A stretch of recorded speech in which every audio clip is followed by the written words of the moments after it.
We're entering into this final week of this series of videos and lessons on how to listen, how to live compassionately.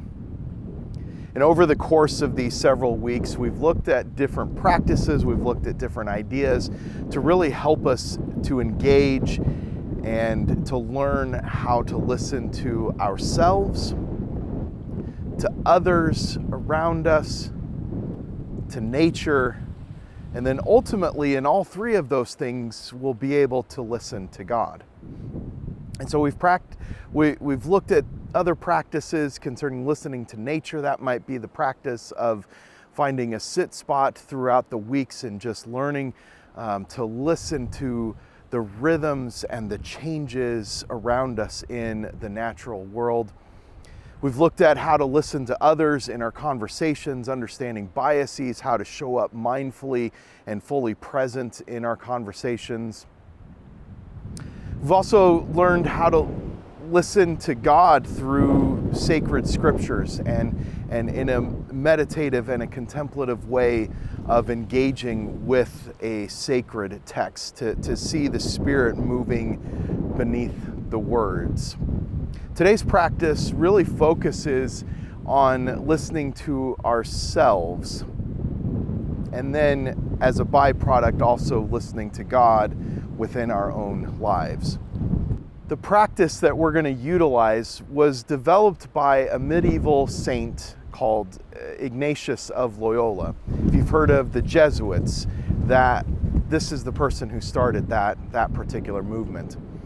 And Ignatius had this daily rhythm of prayer that he instructed all of his priests to follow, and it's this daily examination.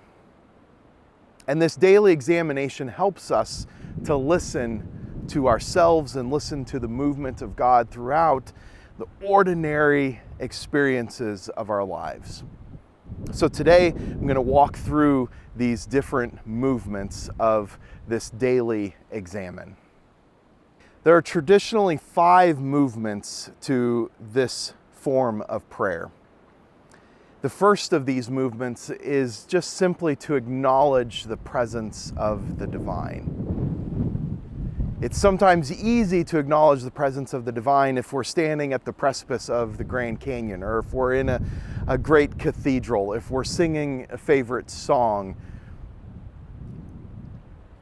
But in the ordinary, everyday life, in all of the feelings that we have, in the ups and the downs, in the sideways, it's sometimes difficult to really sense the presence of the divine. And so this first movement is an invitation to recognize the divine in our everyday life. And so that can just simply be done through deep breaths, maybe taking 3 or 4 deep breaths. Maybe it's utilizing a practice that we did a couple of weeks ago where we take this phrase, "Be still and know that I am God," and then you repeat that and taking off a phrase each time until you get to the one word of be. But slow down and recognize the presence of the divine. The second movement to this prayer is a review of the day with a posture of gratitude. Reviewing the day. So many people utilize this prayer, this form of prayer at the end of the day. It can also be done in the middle of the day. But whenever you choose to do it, review that day. Go through all of the details. As many details as you can remember, but do it in such a way with a posture of gratitude so that even when you encounter some dark places, even when you encounter difficult places that you really struggled with, enter with it with a posture of gratitude. This opens us up to see what the day has to offer us. It opens us up to see what our own life is trying to say to us. So we've been invited to recognize the presence of the divine in the ordinariness of our life.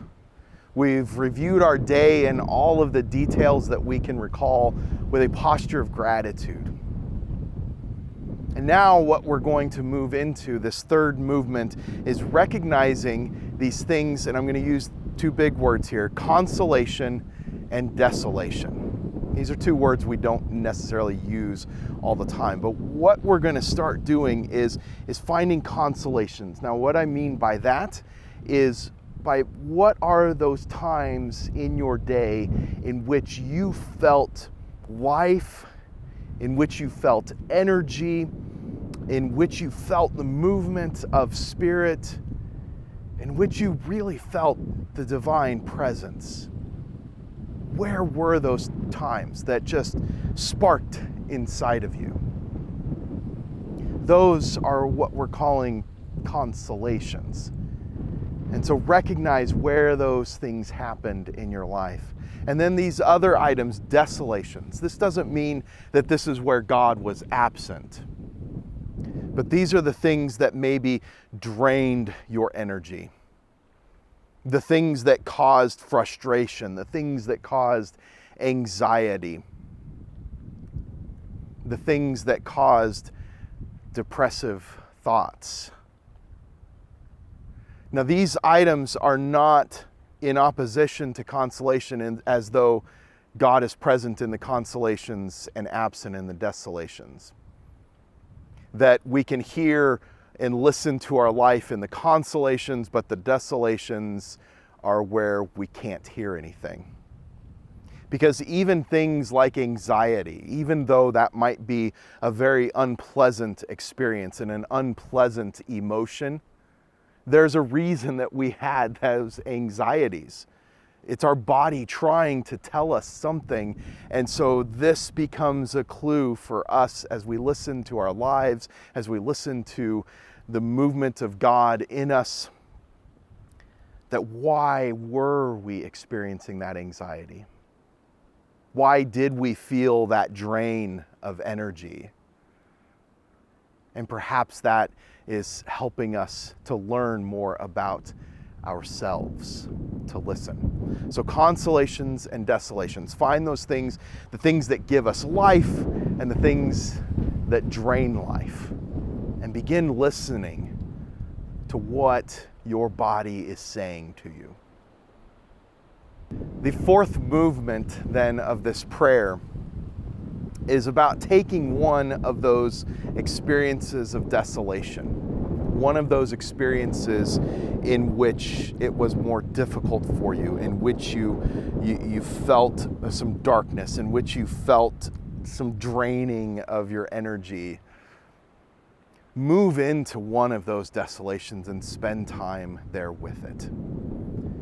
See, it's easy to take the consolations, the things that went well for us, the things that give us life, and for us to focus on that. That's easy, and that's a wonderful and great thing to do. But the purpose of this examen is really to drive us into one of these experiences of desolation and just sit with it a while. Yes, it's uncomfortable, but our life is trying to tell us something through it. Perhaps that experience could be a gift in a way, not because you had, not that it's a gift to experience the negative, but that negative might teach you something about yourself that then you can move in a new and healthy direction. So sit with one of your experiences of desolation. Pray into it. See what it has to teach you. This last movement of a daily examen prayer is to look forward to the next day. We've reviewed the last day. We've acknowledged the presence of the divine. We've looked at all of the small details and the ordinariness of our daily life. We've looked at how some things have given us life and how some things have not given us life. And then we've spent time now with at least one experience that drained us of life, this experience of desolation. All of this with an intent to listen to our life. What is our life telling us? And within that, how is the Spirit, how is the divine moving in our own life. And now we begin looking forward to the next day. And we're going to do this again with a posture of gratitude. We looked at our day with a posture of gratitude, and now we're going to look at the next day with a posture of gratitude. What things can you look forward to? What things can you look forward to that might spark some happiness, that might even help you to choose a different path? Maybe you've learned something from this previous day, and tomorrow you can choose something new. Or maybe you can continue on the path that you are doing. But we look forward to the next day in gratitude. I hope you take the opportunity to practice this daily examen over the course of the next week, and just see if it helps you to listen more to yourself, and then to begin to recognize the movements of the divine within the ordinariness of your day-to-day life. If you look in the Facebook feed, I've provided a link to be able to download a worksheet that has the overview of these 5 movements of the daily examen. And we've got one more session for this series that I'll release later on this week that will cover this practice of pilgrimage, a way of embodying all these different contemplative and mindful practices that are helping us to live more compassionately as we listen to ourselves, to others, to nature, and to God.